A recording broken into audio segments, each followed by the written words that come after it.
चंद्रभागे स्नानाला जातात, पण स्नान करत असताना खबरदारी घ्या की आपल्यामुळे पंढरपूर घाण होणार नाही आणि आपल्यामुळे पंढरपुरात अस्वच्छता होणार नाही, आपल्यामुळे पंढरपुरासारख्या तीर्थाची पावित्र्यता भंग होणार नाही। इथं बसलेल्या प्रत्येक वारकऱ्याने आता आषाढीला जाताना हे भान ठेवणं गरजेचं आहे। प्रत्येक जण आळंदीला प्रस्थानला जाईल तेव्हा माझ्यामुळे एखादा कागद खाली पडेल, माझ्यामुळे एखादी कॅरी बॅग खाली पडेल आणि कचऱ्यात भर होईल, ही खबरदारी प्रत्येकाने घ्यायची। माझ्यामुळे मी 7 दिवस राहिलो काय आळंदीत आणि 8 दिवस राहिलो काय, पण माझ्यामुळे आळंदीमध्ये घाण होणार नाही, कचरा होणार नाही, ही प्रत्येक खबरदारी प्रत्येक वारकऱ्याने घेणं गरजेची।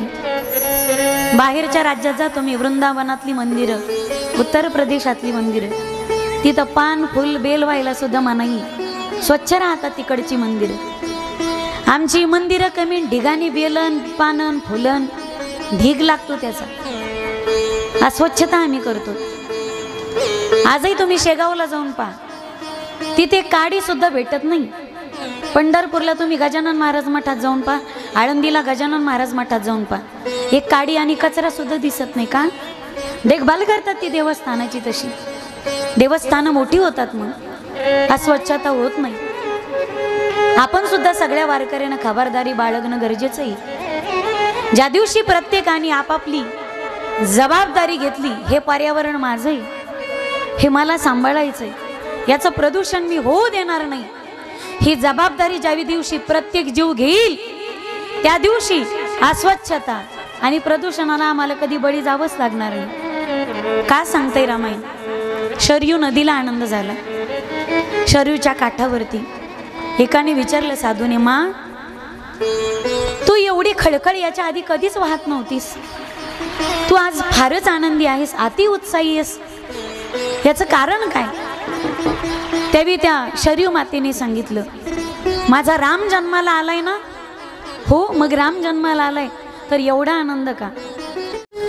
शरयू मातेने सांगितलं, अनेक वर्षापासून माझ्या काठावरती साधू संत चर्चा करतात की रघुकुलामध्ये दशरथाच्या पोटी राम जन्माला येणार आहे आणि राम वनाला जाणार आहे, त्याची पत्नी रावण चोरून नेणार आहे आणि तिच्या शोधार्थ राम लंकेकडे जाताना समुद्र ओलांडणार आहे। आणि आम्ही असं ऐकलंय की समुद्रात राम परमात्मा सेतू बांधणार आहे आणि सेतू बांधत असताना अनेक मोठाली पर्वत राम परमात्मा वानराच्या मदतीनं त्या समुद्रात टाकणार आहे। हे रामायणातलंच ऐकताय ना तुम्ही? राम प्रभू अनेक पर्वत त्या समुद्रात टाकणार आहे आणि ज्यावेळी पर्वत समुद्रात भेटणार आहे ना, त्यावेळी आमचं आणि आमच्या बापाचं मिलन होणार आहे। नदी वाहत वाहत सप्तमुखाने समुद्राला जाऊन भेटते आणि नदीचा बाप पर्वत आहे, नद्या पर्वताच्या कन्या आहेत। त्यावेळी शरयूने सांगितलं, जेव्हापासून जन्म झाला ना तेव्हापासून माझी आणि बापाची भेट नाही, माझी आणि माझ्या बापाची भेट होणार आहे। तो आनंद मला अजून कित्येक वर्षांना भेटणार आहे, पण तो आनंद मला नक्की भेटणार आहे, बापाची भेट होणार आहे। या आनंदासाठी मी इतकी आनंदी आहे, ते भेटीसाठी एवढी आनंदी। आनंद शरयूला झाला, आनंद झाडांना झाला। आज झाड सुद्धा बुडापासून शेंडापर्यंत हलतायत आणि झाडं आज मंद सुगंधित वारा सोडतायत। आज झाडं आनंदी। एकाने विचारलं वृक्षांना, कार्य वृक्षांनो आज तुम्हाला एवढा का आनंद आहे? त्यावेळी वृक्षांनी सांगितलं, राम जन्माला आली याचा आनंद आम्हाला आहे, कारण राम वनात जाणार आहे आणि वनात आल्याच्या नंतर सीतेच्या विरहात राम वृक्षांना वेलींना आलिंगन देणारे, वृक्षांना वेलींना आलिंगन देणारे, रामाची नामची भेट होणारी, म्हणून आम्हाला एवढा आनंद आहे। त्या साधूने विचारला, का रे बाबा, तुम्ही अयोध्येतले वृक्ष वेगळे आहात, वनातले वृक्ष वेगळे असतील, पण तिथल्या वृक्षांना भेटणारे आनंद इथल्या वृक्षाला कसं काय पाहिजे? बरोबर आहे ना?